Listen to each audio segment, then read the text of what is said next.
Tuesday, as we continue to acknowledge Women's History Month here on Erie News Now Sunrise, we're taking you back up to Seneca Falls, New York, our trip to the Women's Rights National Park, specifically your trip. Pretty cool stuff. Yeah, while I was there, I met up with park rangers, a teacher, a group of high school students, among others.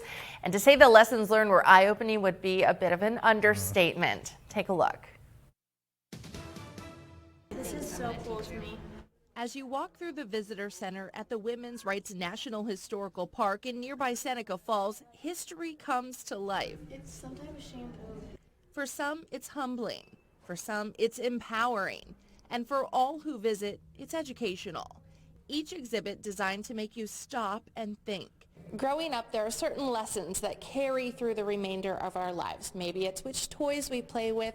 Maybe it's the stereotypes that we can learn from. There are some on display here that are quite interesting, piqued my interest at least. You're so neat and well organized.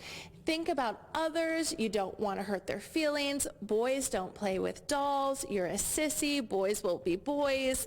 That's not very ladylike. Do any of these things sound familiar to you? Now fast forward several years, you're trying to find a job. Now back 175 years ago, it was quite different. There was women's work and there was men's work. You can see that the men had many options and the women had very few.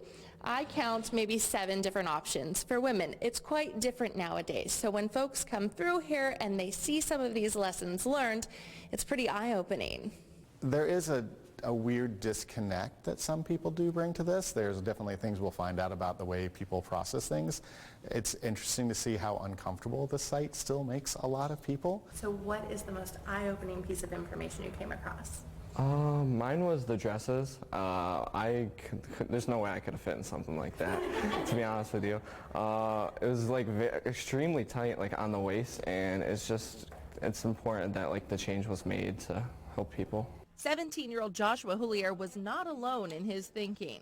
The most interesting thing that I learned here was probably how they dressed and everything, seeing the corsets and how it just formed their ribs and everything, and how their rights have changed.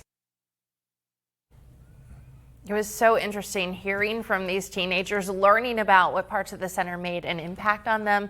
Right. Tomorrow we're going to hear more about the path forward and where we go from here because, you know, we've made a lot of progress, but as many folks will tell you, we've got some ways to go too.